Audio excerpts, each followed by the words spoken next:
Eh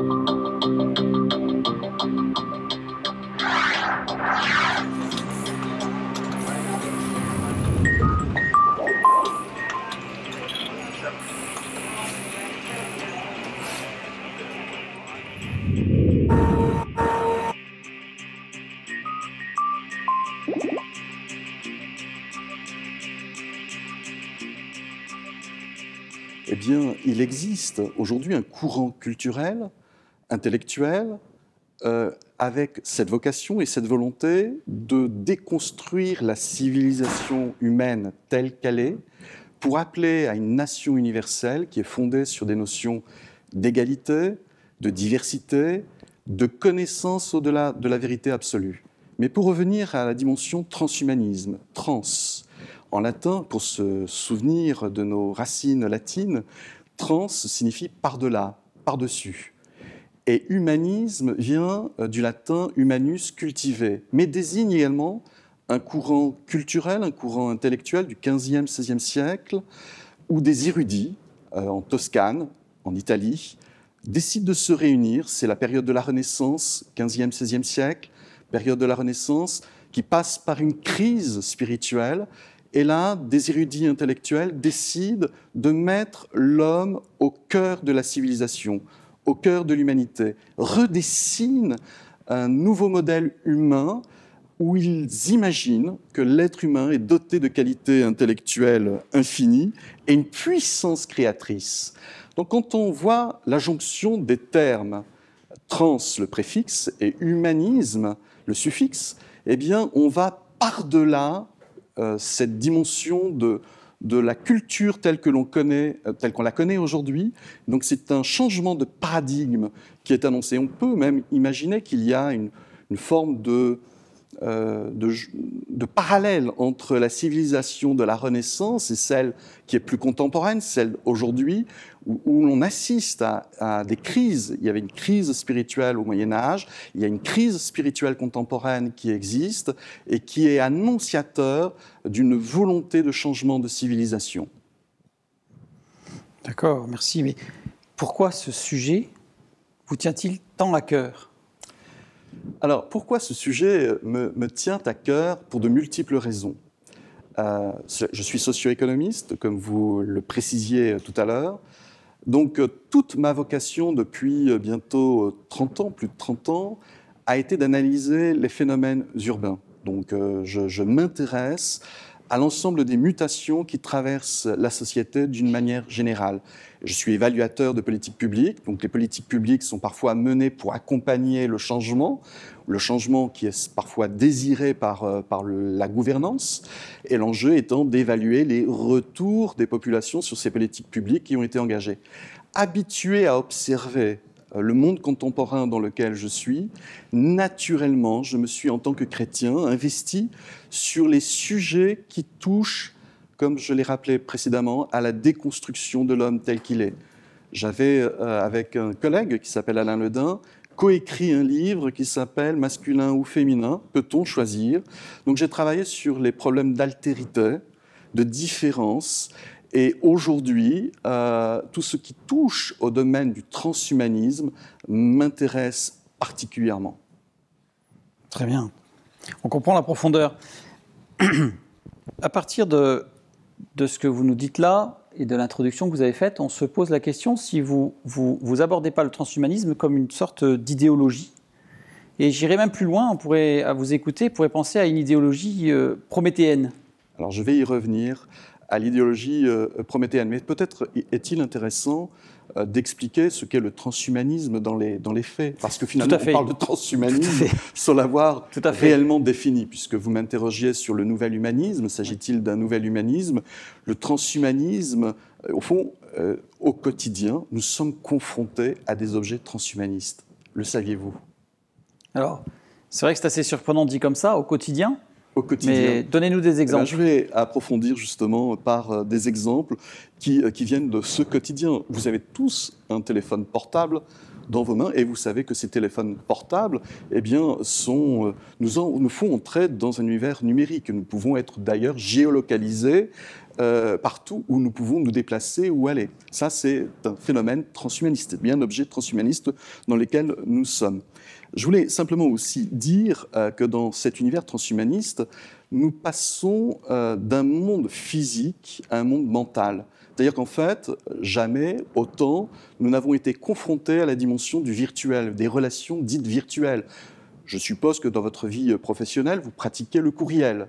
Tout à fait. Donc de moins en moins le face-à-face ou la rencontre en face-à-face. Donc la dimension du contact et la dimension de la relation autrui s'atténuent au quotidien.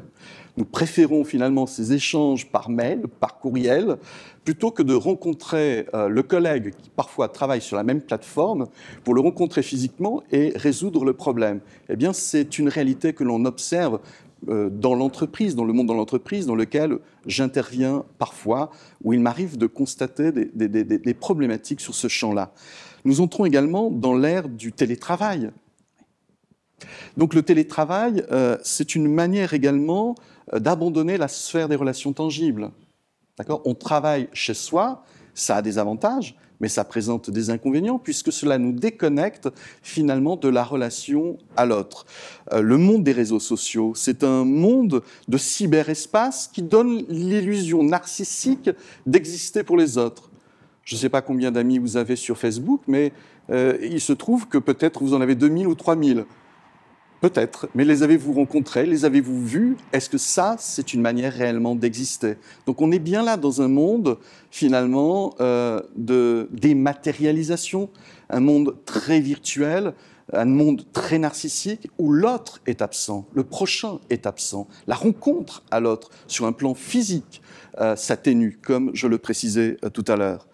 Et puis, il y a de plus en plus d'entreprises qui ont recours à des imprimés. J'ai dirigé longtemps une TPE et nous transmettions nos données sur des documents dématérialisés. L'État, d'ailleurs, nous invite de plus en plus à transmettre nos données, nos informations, de façon dématérialisée, donc sans le papier. Alors, ça a plein, effectivement, d'avantages, mais ça présente aussi des inconvénients. Les hommes et les femmes, pour favoriser leurs échanges et leurs rencontres, au lieu finalement d'être sur la dimension du contact et de la relation, on recourt à des agences matrimoniales numériques qui, à l'aide d'algorithmes mathématiques, vont identifier les profils idoines de la rencontre possible. Ça, c'est un autre domaine d'un transhumanisme, des objets transhumanistes qui font partie de votre quotidien. Et pour les activités physiques, nous avons un fils qui a un bracelet et qui se connecte pour évaluer la performance physique qui est la sienne. Voilà un objet transhumaniste également.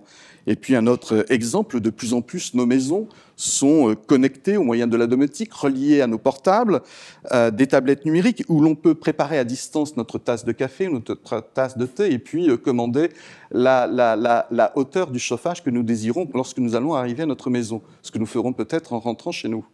Voilà tous les objets transhumanistes qui sont les nôtres. Oui, là, c'est vraiment du quotidien. Alors, je vais citer Alexandre, Laurent Alexandre, qui est chirurgien, urologue, qui est militant du transhumanisme et qui dit ceci dans l'émission « Qu'est-ce que l'homme ?» Ainsi, on a de plus en plus de technologies très transgressives qui sont acceptées massivement par la société. En réalité, la société devient massivement transhumaniste sans en connaître le mot. Au fond, la société devient transhumaniste sans que nos concitoyens identifient et sachent expliquer le mot, le terme transhumaniste. Alors, vous parliez tout à l'heure d'idéologie et d'idéologie prométhéenne. Oui. Alors, idéologie, cela nous permet de modéliser, d'accord, de modéliser, de structurer et de penser la réalité. Vous ajoutiez prométhéenne. Voilà. Je pense que c'est intéressant de revenir à la mythologie grecque pour comprendre de quoi il en ressort. Prométhée était un titan, rival de Zeus. Prométhée est celui qui a créé, dans la mythologie grecque, l'homme à partir de l'eau et de la terre. Il lui apprend d'ailleurs l'art et la métallurgie. Et il lui apprend surtout à être debout et à ressembler à un dieu, sans en avoir la vertu. Et puis il y a une bataille qui est entre Titan, le titan Prométhée et Zeus. Et dans cette bataille, Prométhée prend le char de feu et s'approprie le feu sacré. Le feu sacré qui est un attribut de Zeus. Et il le dissimule pour que Zeus ne voit pas ce feu sacré. Et le remet aux hommes pour lui conférer la divinité. Donc dans l'idéologie transhumaniste, nous entrons dans une perspective d'auto-divinisation. Je pense qu'il est important de préciser dans cette idéologie transhumaniste que nous sommes à l'aune de 4 révolutions. Une révolution métaphysique. Il s'agit d'une nouvelle gnose. Alors, la gnose, c'est un mot grec qui vient de gnosis, la connaissance.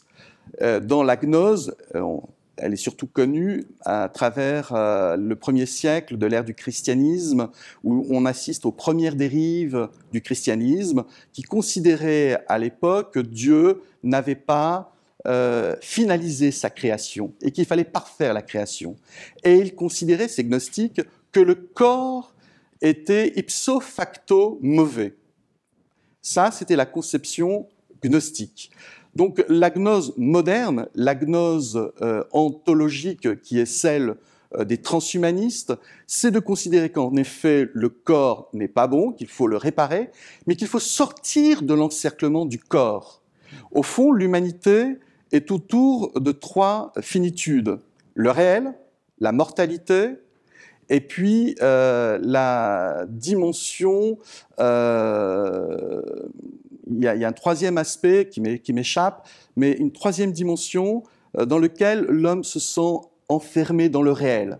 Voilà, il est enfermé dans le réel. Alors sur ces 3 dimensions, il faut à tout prix s'y échapper, transcender.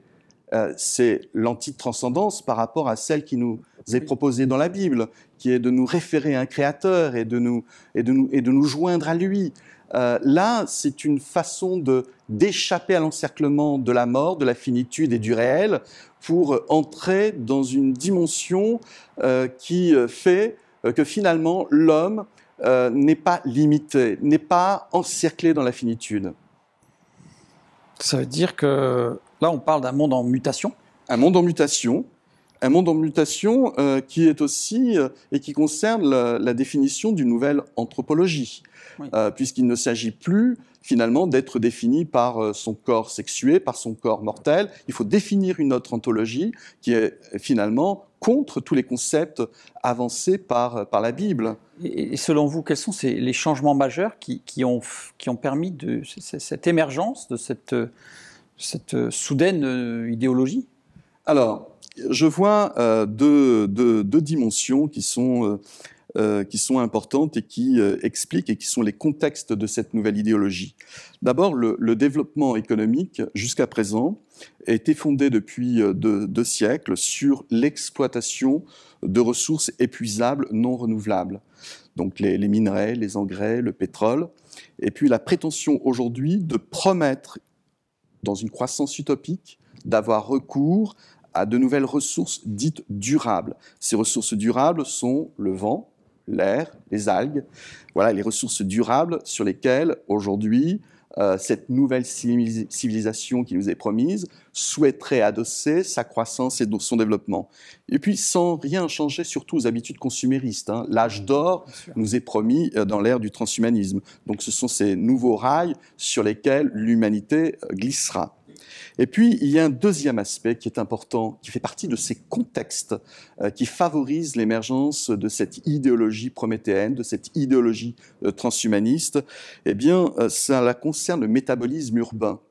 Savez-vous que 70% de la population humaine vit dans des villes ? Tokyo, qui est une des villes les plus importantes dans le monde, totalise 45 millions d'habitants. Jakarta, 28 millions d'habitants. Séoul, plus de 22 millions d'habitants. On assiste aujourd'hui à l'étalement urbain qui participe à l'artificialisation des sols. L'artificialisation des sols, c'est au fond, finalement, enlever la naturalité. Au fond, nous sommes dans un monde qui s'entoure de technicité qui sont autour d'un environnement matériel et qui nous éloignent de la nature, qui nous éloignent du contact avec la nature. Comment peut-on, par exemple, regarder la Voie lactée dans nos villes alors que les lumières des villes, finalement, nous masquent les cieux? Voilà, on est dans un monde de verticalité, non pas de verticalité, mais d'horizontalité. Tout nous ramène, je dirais, sur la dimension matérielle, matérialiste. Et quels sont, là, à ce moment-là, on voit on voit ce mouvement, vous nous expliquez, on le perçoit, et selon vous, là, quelles sont les valeurs fondamentales qui sont motrices, en fait, dans ce mouvement, ou les croyances, parce que valeurs ou croyances, d'ailleurs. Alors, l'idée du transhumanisme, et vous avez bien fait de revenir sur la notion de croyance, parce qu'on est dans une dimension qui prétend à la science, et c'est vrai il s'adosse à la science, il s'adosse aux mathématiques, il s'adosse aux nanotechnologies, à la biotechnologie, mais il y a une dimension ésotérique, il y a un langage religieux qui se construit à travers le transhumanisme. Et il nous appartient évidemment d'éveiller nos consciences et de prendre conscience que quelque part, il va y avoir une forme de lutte spirituelle entre deux valeurs, deux mondes qui se distinguent. Alors l'idée centrale du transhumanisme, c'est de promouvoir l'usage des nouvelles technologies, biotechnologie, nanotechnologie. Donc je pense que vous savez de quoi il s'agit. Hein, c'est tout petit, voilà, c'est à l'échelle de l'atome, de la distance de deux atomes, c'est 10 puissance moins 9. Donc c'est vraiment l'échelle du tout petit, de l'infiniment petit sur lequel on va travailler pour organiser les matériaux. Donc cela devient possible. C'est la promotion des technologies de l'information, des découvertes des sciences cognitives, et c'est la jonction de toutes ces sciences qui doit amener un nouvel avènement. C'est-à-dire que le transhumanisme n'est qu'un premier pas par rapport à un avènement final qui sera le post-humanisme, c'est-à-dire l'intelligence artificielle. D'accord. Mais j'aurai l'occasion sans doute d'en reparler. Je poursuis ça parce que c'est très intéressant. Ouais. Et à quoi va ressembler le futur ? Alors, justement, le futur des transhumanistes, c'est ne pas donner de limites. C'est l'antifinitude. L'antifinitude. Vous savez, le philosophe Condorcet ne disait pas moins la même chose.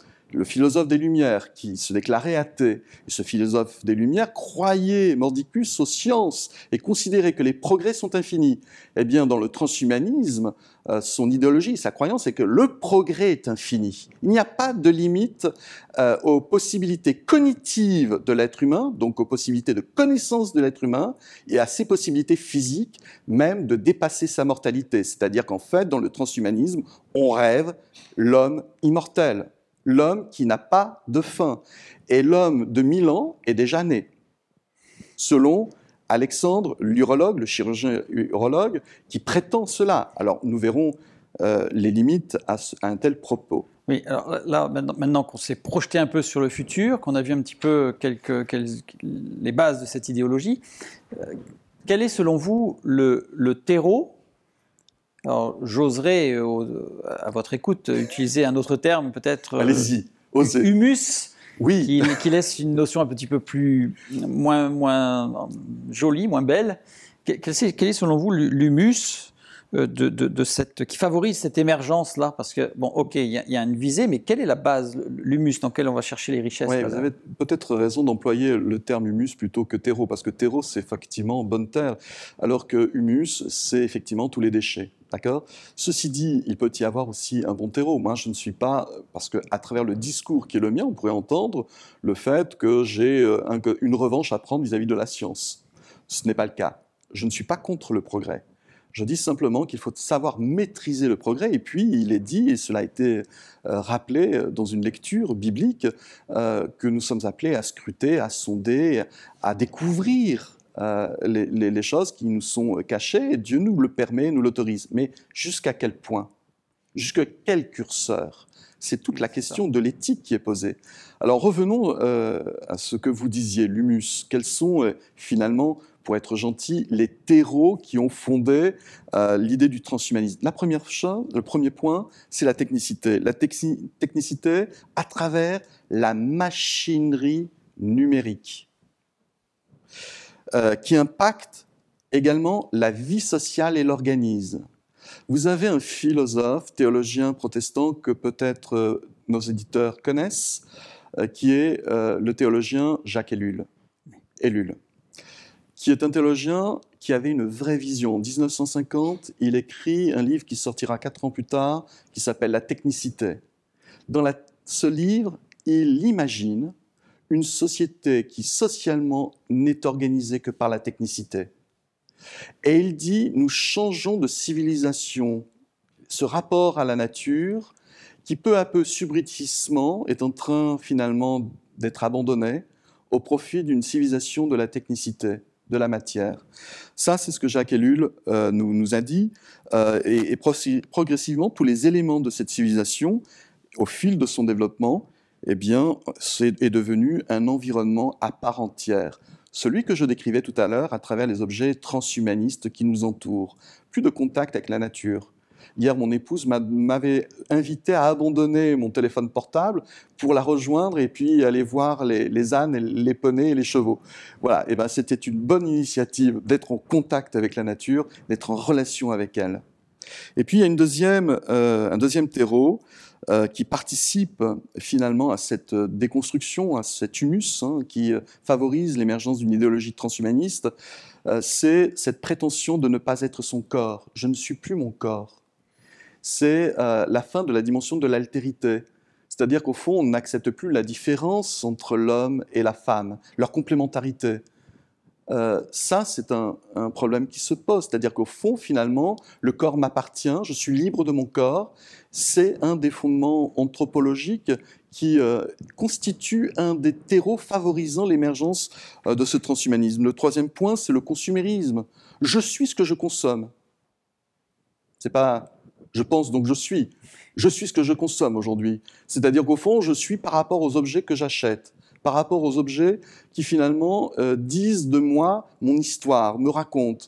C'est terrible de glisser dans une telle société où la société consumériste détourne les êtres humains de l'idée même de la mort. Finalement, nous sommes divertis de façon constante, permanente. La consommation des sociétés modernes nous absorbe, nous avale et nous divertit de notre vie quotidienne, de toute pensée, de tout rapport à la dimension de la transcendance. Voilà les humus au lieu des terreaux. D'accord, d'accord. Alors, en préparant notre entrevue, il me semble que plusieurs auteurs parlent d'une notion et emploient les termes de hors-sol. Oui. Alors, hors-sol, en agriculture, on voit ce que ça donne, on voit ce que c'est. Les endives hors-sol. Voilà, ou les fraises hors-sol. Mais pouvez-vous nous expliquer la pensée qu'il y a derrière cette expression ?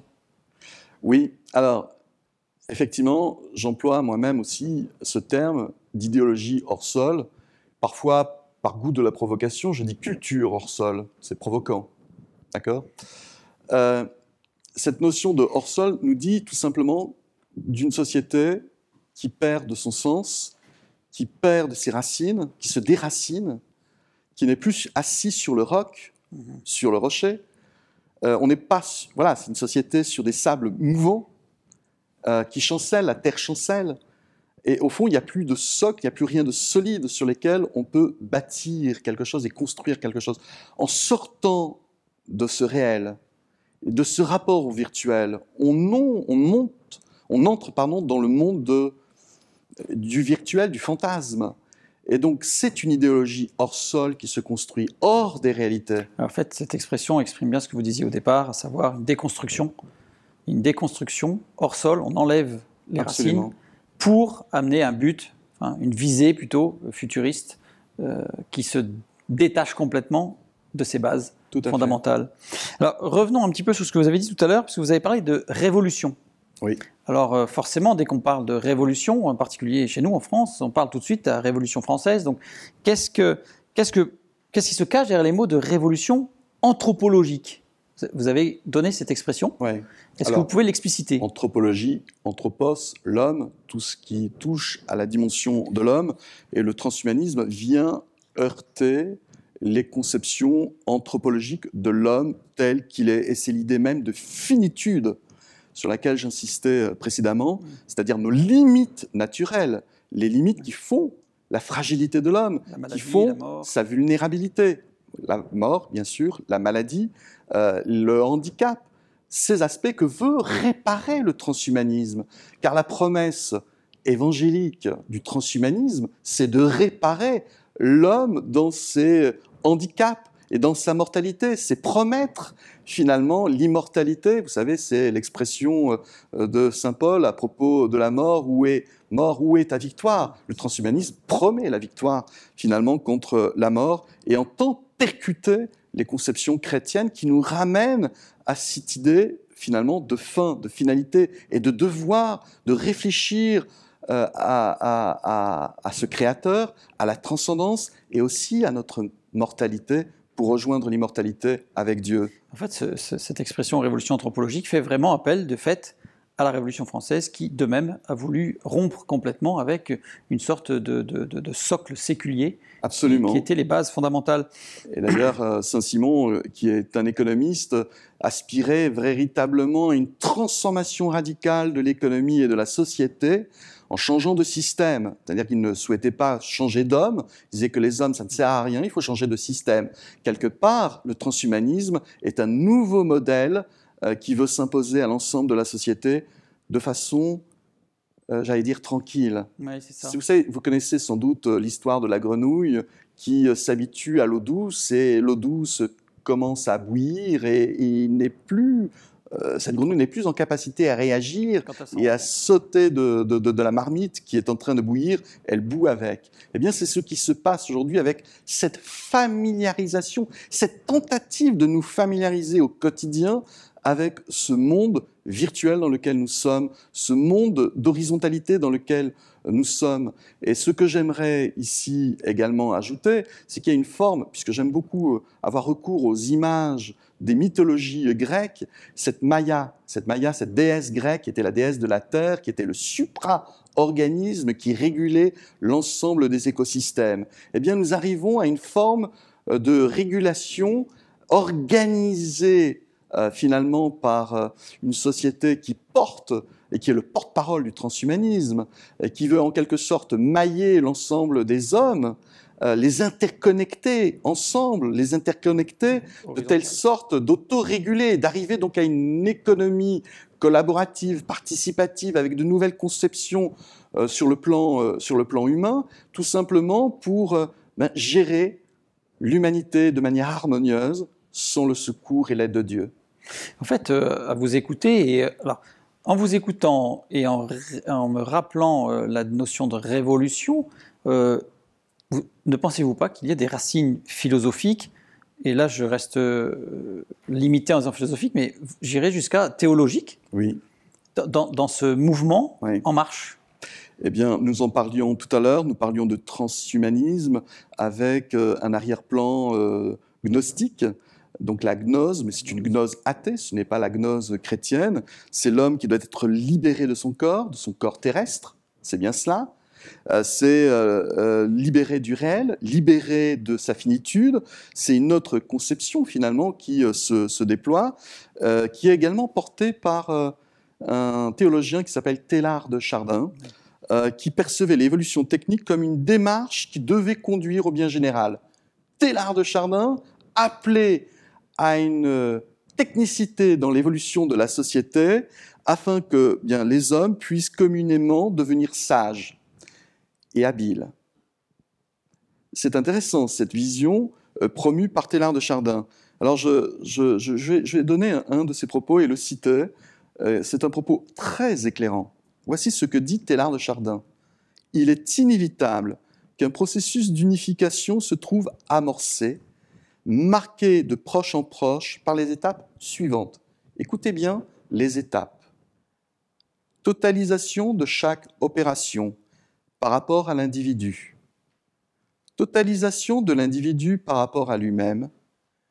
Totalisation, enfin, des individus dans le collectif humain.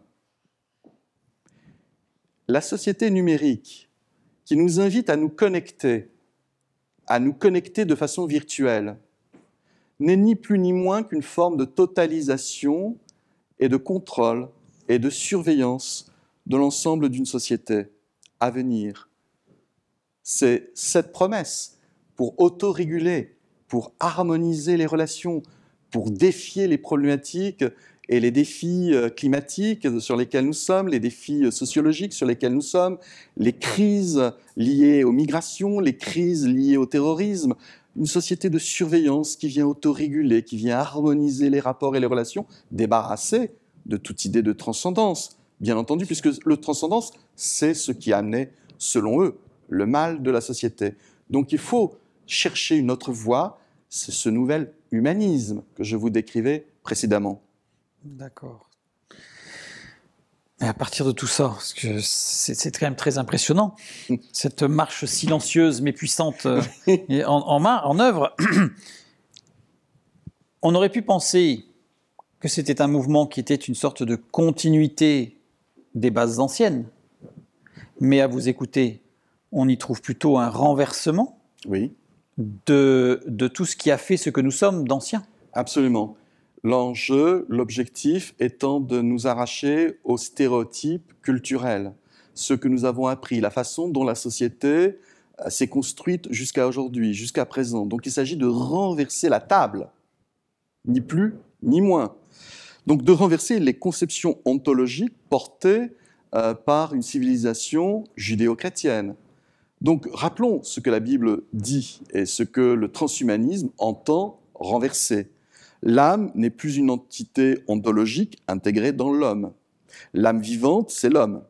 C'est-à-dire qu'au fond, on marie le vivant et la matière. Et d'ailleurs, à ce propos, vous savez-vous que les sciences naturelles, les SVT, ne définissent pas la différence entre, finalement, la nature et la matière.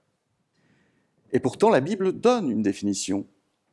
C'est tout simplement l'âme qui a été donnée aux animaux, une âme, l'animal, cela vient de ces termes-là, et l'esprit qui a été soufflé dans le cœur de l'homme. Et c'est ça qui nous distingue fortement de ce monde matière. Fondamentalement. Or, dans cette dimension transhumaniste, qui est une forme d'horizontalité, mais de tohu-bohu, c'est un retour au tohu-bohu, c'est-à-dire qu'on ne fait plus la distinction entre le minéral, le végétal, l'animal et l'être humain. Il n'y a plus de distinction qui s'opère. On retourne à une dimension de confusion totale. Donc voilà un aspect qu'il faut souligner.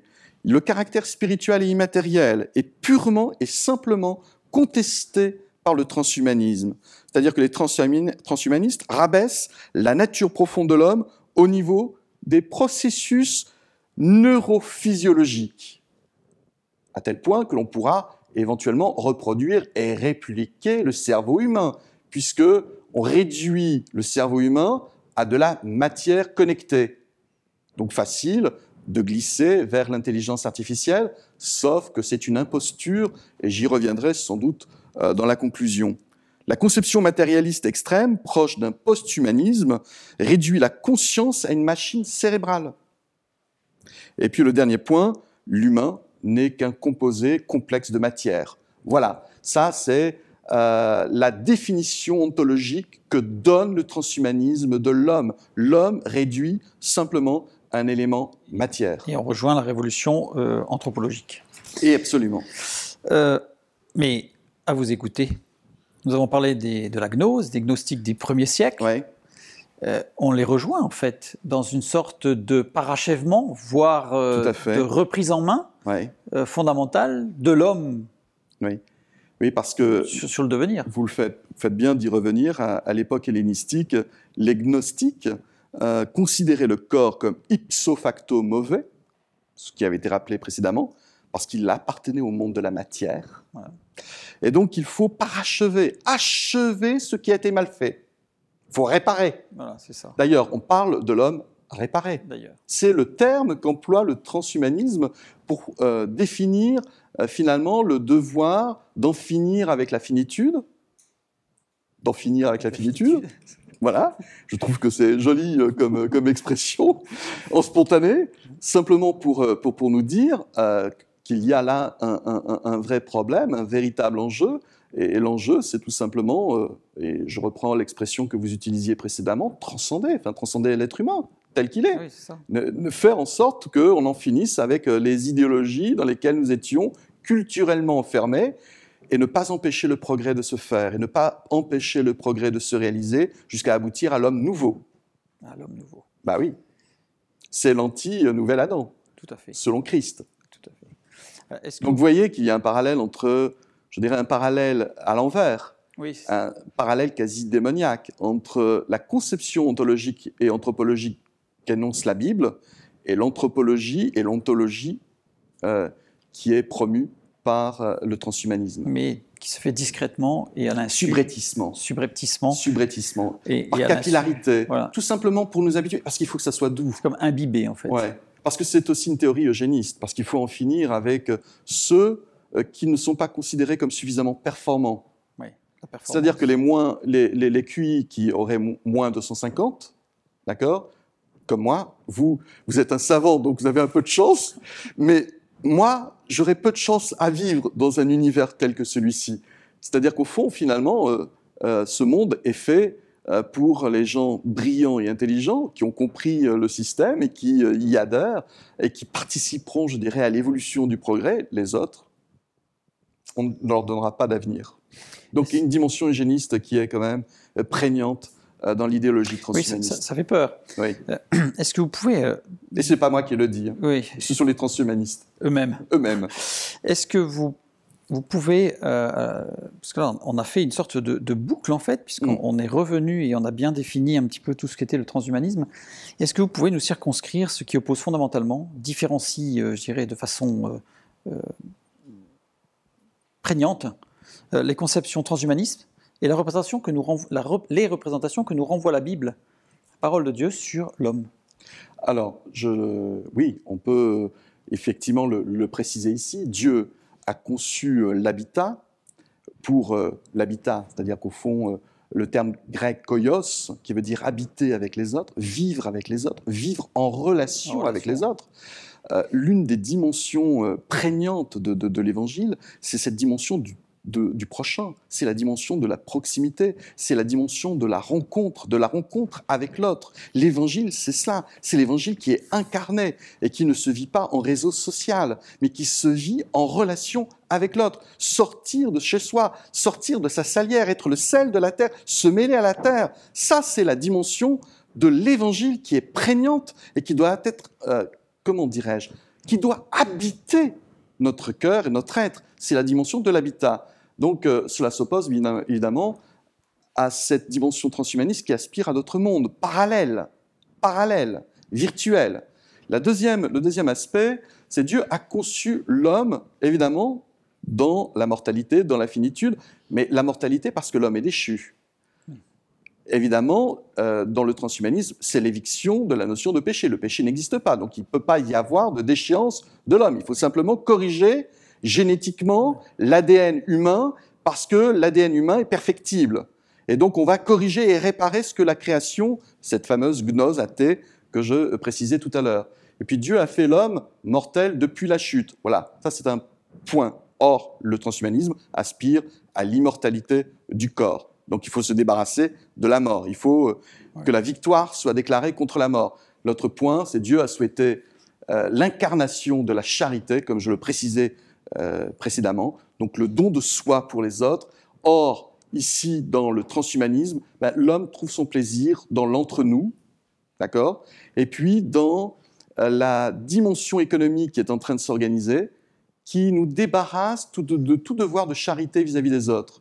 Parce que finalement, tout va nous être proposé de façon gratuite. Oui. Donc le covoiturage, par exemple, la possibilité, si vous recherchez un emploi, de poster votre profil dans ce monde numérique qui va se débarrasser finalement de Pôle emploi. Pôle emploi a peu de jours encore devant lui. C'est l'ubérisation finalement de la société dans laquelle on se glisse. On n'a plus besoin, je dirais, de ces dimensions verticales. On va court-circuiter les circuits traditionnels et habituels pour révolutionner le monde économique, changer le paradigme, comme vous l'aviez indiqué dans un discours précédemment, mais là c'est un changement de paradigme sociétal qui est en train de s'organiser. C'est vraiment très impressionnant, mais est-ce que, à la vue de l'histoire, ainsi et avec les mythes fondateurs, et je pense en particulier à la Tour de Babel, où on a l'homme qui cherche à s'élever, est-ce que c'était prévisible? Est-ce que vous pensez que c'était une évolution ou une révolution prévisible? Alors, moi, je ne suis pas étonné. Parce que cela était déjà dans les Écritures. Au fond, je vous renvoie effectivement à la lecture de Genèse, du livre de la Genèse de Babel. Oui. Babel construit finalement en verticalité. La verticalité. D'accord ? Mais il fallait s'attaquer au ciel. D'accord ? C'était la tour contre le ciel, la tour contre Dieu. Oui. Il fallait se mettre à la hauteur, être rival de Dieu. On construit, on bâtit une ville avec des matériaux simples, le bitume et la brique, des matériaux uniformes. D'ailleurs, l'horizontalité dans laquelle nous allons nous emmène dans une forme de conglomérat, finalement, où on atténue les différences. On arrive dans une société d'uniformisation. Je suis dans votre sens, les briques étaient fabriquées par les hommes. Et les briques étaient fabriquées par les hommes. Là, la tour de Babel, elle est mystérieuse, contemporaine, parce qu'on construit la tour de Babel. Comme on a retenu la leçon, puisque pour moi et selon moi, la mémoire collective est inscrite en nous-mêmes, au-dedans de nous-mêmes, on construit une tour de Babel, mais il ne faut surtout pas qu'elle soit visible. Donc on l'a fait virtuelle. Il ne faut surtout pas qu'elle soit en hauteur.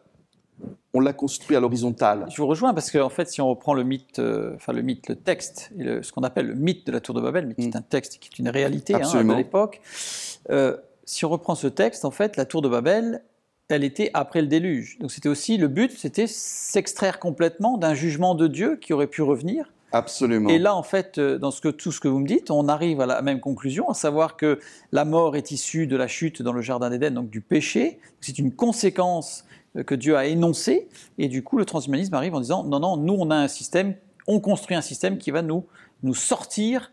Oui, mais en quelque sorte, cela veut dire de notre histoire que nous sommes incorrigibles. Que finalement, la tendance que nous portons reste toujours récurrente. Que nous sommes toujours portés par le même désir. Le même désir de dépassement, le même désir d'autodivinisation, le même désir de nous égaler à Dieu. Depuis le Jardin d'Éden. Depuis le Jardin d'Éden. Être le rival de Dieu. C'est ce que l'on retrouve dans les Écritures. Mais on veut être habile, on veut être intelligent aux yeux de Dieu. Donc on se masque, on se cache. Sauf que le Seigneur le sait, tout cela. Bien sûr. Il connaît le cœur de l'homme, il sonde le cœur de l'homme, il sait où il veut en aller, mais il laisse faire pour aller jusqu'au bout de sa révélation. D'après vous, sur cette dynamique qui est en cours et qui était donc dynamique collective, collective et prévisible et qui est en cours, quels sont les enjeux, voire des conséquences à terme de cette au regard du monde idéologique qui se dessine? Alors, il y a, juste pour compléter mon propos et vous répondre simultanément, il y a cette volonté de s'agglomérer, d'agglomérer, d'accord, de maillage, de connexion quasi universelle. Donc la toile d'araignée se tisse. Vous savez que c'est une expression que l'on utilise pour parler du web, la fameuse toile d'araignée. Dans laquelle nous pouvons nous emprisonner les uns et les autres, à force d'utiliser ces connexions qui, finalement, sont de nature à atrophier la dimension spirituelle. C'est là la grande problématique et le grand enjeu. C'est l'atrophie spirituelle dans laquelle nous entrons si nous restons dans des pratiques qui nous éloignent de la relation verticale et horizontale, la relation avec l'autre et la relation avec Dieu. Donc nous entrons dans un monde aggloméré, mais sans transcendance, et qui finit tout simplement par nous vider de nous-mêmes, nous vider notre âme. C'est un peu le rêve aussi transhumaniste, c'est vider l'homme de son âme. C'est ça. Alors, on voit plusieurs enjeux pour répondre et finaliser la question qui est la vôtre. C'est finalement agréger et piloter les humains à des fins mercantiles. Je ne vous ai pas parlé de Pokémon tout à l'heure, mais nous devenons le produit. C'est-à-dire qu'au fond, l'homme pense maîtriser les choses, mais il finit par devenir le produit du logiciel. Vous comprenez? C'est lui qui décide du mouvement, qui décide de vous emmener dans les musées, qui décide de vous emmener sur les places publiques, dans les squares. C'est l'homme qui est conduit par la machine, qui est organisé socialement. Au fond, l'homme est débarrassé de toute vie sociale, de toute gestion et de tout planning, puisque finalement, le relais est pris par la machine.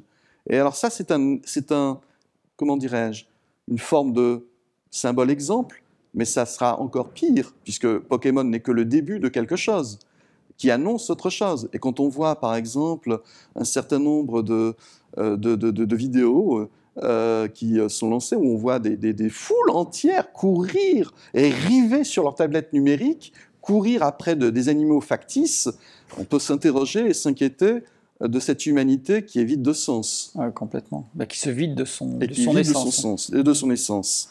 L'autre chose, toujours en parlant de cette façon de vouloir agglomérer l'humanité, on arrive et on aboutit à une forme de communisme numérique. Communisme de partage, puisqu'il n'y a plus de verticalité, il n'y a plus de hiérarchie. On est dans un monde collaboratif, dans un monde participatif. Joli, hein? On n'a plus besoin de la Bible, on n'a plus besoin de l'entraide. Voilà, c'est le monde. Alors c'est plein de paradoxes et plein de contradictions, le transhumanisme. Parce qu'à la fois, c'est hyper individualiste et à la fois très collectif. Mais on se noie dans le collectif. C'est ça. Parce que l'objectif, c'est de nous noyer dans le nous. Le nous où nous n'existons plus en réalité en termes d'identité. Teilhard de Chardin. Et c'est ce qu'annonçait la totalisation, c'est ce qu'annonçait Teilhard de Chardin. Oui, c'est tout à fait ça. Donc on y arrive.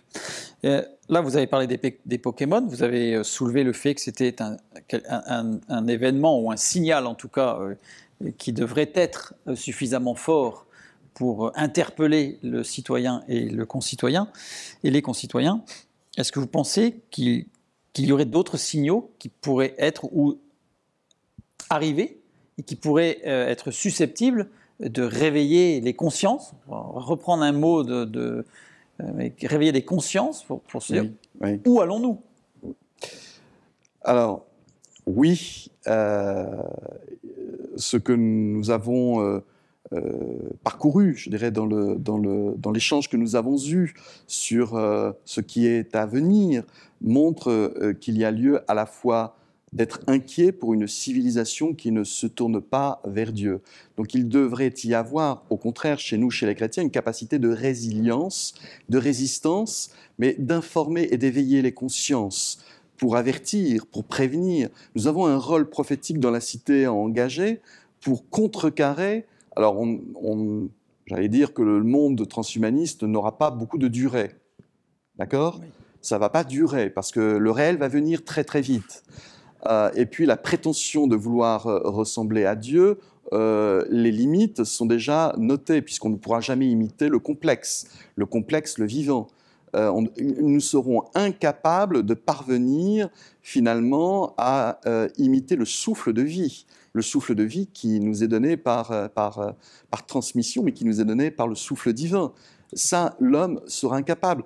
Nous ne sommes pas capables de créer un être vivant qui interagit avec un corps, qui interagit avec une filiation, qui interagit avec un environnement, qui interagit avec des données biologiques, avec des données psychologiques.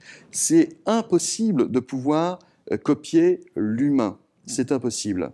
Bien que le rêve transhumaniste, c'est de pouvoir aboutir au post-humanisme, donc d'aboutir à l'intelligence artificielle, et à cette intelligence artificielle dont on peut penser qu'elle pourrait emprunter les codes comportementaux des êtres humains.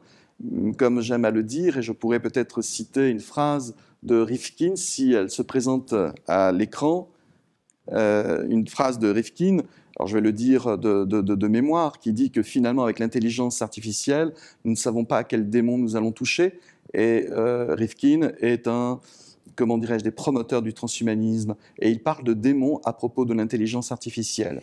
Alors je vais beaucoup plus loin que Rifkin, ne va-t-on pas tout simplement donner un corps à Satan ? Oui, ça rejoint un peu la boîte de Pandore. Puisque nous savons que Dieu s'est fait chair, Jésus s'est fait chair, nous a rencontrés dans la chair, l'homme aspire à la virtualité, aspire à rejoindre Dieu, si vous me comprenez bien. Oui. Le chemin inverse de Dieu fut de nous rejoindre dans notre humanité, à notre échelle, pour nous connaître, pour vivre au milieu des hommes, pour nous rejoindre dans notre finitude, pour nous rejoindre dans nos problèmes, dans notre réalité. Notre réalité du quotidien. Et le chemin inverse qui est engagé par le transhumanisme, c'est évidemment de rejoindre Dieu, mais c'est de donner à l'intelligence artificielle un corps à Satan qui n'en avait pas. Là, c'est très fort. Oui. C'est très fort. C'est juste pour interpeller, pour que nous soyons conscients que ce que dit la Bible est vrai. En fait, le transhumanisme est une sorte de déni du spirituel, du monde spirituel, de la spiritualité, tout en réalisant en réalité, c'est tout le jeu en fait entre le virtuel et la réalité, entre les promesses et la réalité de ce qui sera. Donc un déni de la spiritualité, tout en offrant à un monde spirituel une corporité. C'est-à-dire qu'en fait, on est vraiment dans un paradoxe. Ouais, c'est un paradoxe. Qu'on pourrait presque qualifier de folie. Enfin, c'est une folie. C'est une folie. Sagesse pour les hommes, folie pour Dieu. C'est une utopie funeste. C'est voilà, terrible. Sagesse des hommes, folie pour Dieu, c'est une folie, absolument. Et dans ce rêve, je dirais, transhumaniste, il y a cette dimension eugéniste, cette dimension, au fond, finalement, c'est là aussi toute notre espérance. Je vais citer un philosophe qui s'appelle le philosophe Hegel, que vous connaissez peut-être. Hegel disait tout simplement à propos de la volonté d'imiter la nature que c'est comme si on demandait à un ver rampant d'imiter l'éléphant. Je trouve que l'image est bonne. L'image est en tout cas très claire. Voilà, très claire. Donc au fond, ramenons quand même le transhumanisme parce que vous pourriez avoir l'impression que je suis en train de valoriser cette dimension. Absolument pas. Je suis en train simplement de montrer ses limites et sa propre finitude. Oui, c'est-à-dire que cette utopie reste funeste. C'était la question que j'allais vous poser. Pour finir, quelles sont selon vous la réalité des chances d'aboutir? En réalité, d'après ce que vous dites... Alors, il va y avoir, bien entendu, cette dimension qui va séduire les hommes. Parce que ce que je vous ai décrit en termes d'idéologie politique, d'idéologie économique, d'idéologie relativement à la réparation de l'homme et à la correction de son code génétique, son ADN, qui montre finalement toutes ses limites, de dépasser, de transcender toutes les limites inhérentes à l'humanité, la mort inévitable, le réel, la finitude, eh bien, cela va séduire une grande partie de l'humanité. Puis cette volonté également de vouloir surveiller l'humanité. Je ne vous ai pas parlé des expérimentations qui sont faites par la société Google. Donc, alors pourquoi je suis sensibilisé à cette dimension? Ma propre nièce a fait ce qu'on appelle, qui s'appelle Charlotte Lemaître, je peux citer son nom. Charlotte, qui est ma nièce, a fait l'université du transhumanisme. Et dans cette université du transhumanisme, elle a pu, je dirais, toucher du doigt les enjeux et les problèmes d'éthique que pose le transhumanisme, et elle est revenue affolée en m'indiquant de la nécessité de travailler des curseurs en termes moraux ou en termes éthiques. Mais vous savez, même les transhumanistes parlent de désir de mettre des curseurs. Mais vous savez, c'est comme un peu le jardin, dans le jardin d'Éden, il y avait un arbre, celui de la connaissance du bien et du mal. On n'y va pas, hein. On n'y va pas, on sait que c'est pas bien. Mais il y a la tentation de l'homme toujours de s'affranchir de l'interdit, toujours de franchir le Rubicon. Comme Ève qui regarda et qui trouva que finalement le fruit est pas mal quand même, le fruit est séduisant.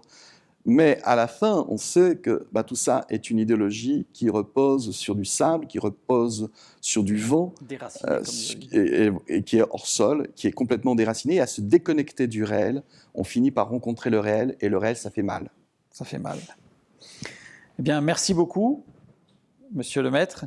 Merci pour toutes ces informations qui vont nous permettre d'être et de demeurer le sel de la terre, les yeux grands ouverts, les oreilles grandes ouvertes, pour être sensible à tous ces signaux d'alarme qui vont pouvoir continuer à émerger. Merci.